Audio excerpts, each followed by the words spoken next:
segundo Ailton Krenak, o presidente da União das Nações Indígenas, o homem perdeu o contato com o cosmos, a ligação com o universo. Você acha que o homem perdeu a ligação com o universo?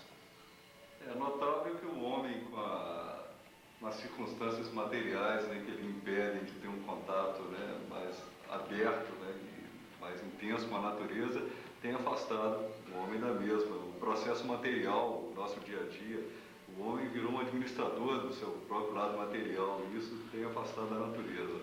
E as pessoas que mantêm um contato mais intenso com a natureza são as pessoas ligadas, né, à ecologia, os artistas, os sensitivos, né, que trabalham com essas forças naturais. E o homem, em geral, essa ligação do universo ainda passa despercebido, porque como que ele vai ter consciência de ligação com o universo se ele nem sabe tratados de ecologia, o que é um ecossistema?